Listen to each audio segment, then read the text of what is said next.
nostro, che è Gianmarco Sicuro. Gianmarco, qual è la posizione politica che ha preso dopo questo Eurogruppo di ieri, saltato, diciamo, la Spagna?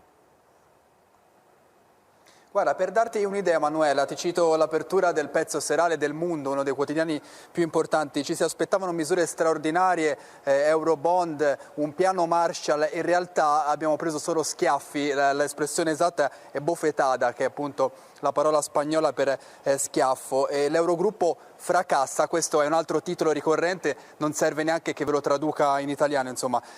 Ci si chiede sui media spagnoli soprattutto com'è possibile che un paese così piccolo come l'Olanda blocchi un'intera organizzazione di paesi, di 27 paesi. Qui più che la Germania, anche la Germania, però ci si concentra ormai da giorni nell'attaccare l'Olanda perché è quasi diventato un fatto personale dopo alcune accuse del ministro delle finanze olandese all'omonima spagnola, e quindi c'era stata una serie di batti polemici tra i due paesi. Adesso si continua quindi ad attaccare l'Olanda e anche ovviamente gli altri paesi del nord Europa. Sanchez ancora non ha parlato, domani lo attendono al Congresso dei Deputati, dove chiederà un voto di maggioranza e le opposizioni promettono battaglia. Lui chiederà il prolungamento dello stato di allarme. Non ha ancora parlato, ma aveva parlato 2 giorni fa e aveva detto servono misure straordinarie perché se no l'Europa di fatto finirà. Insomma, parole molto dure da parte di Sanchez, che continua a chiedere e a cercare un appoggio italiano in questo senso.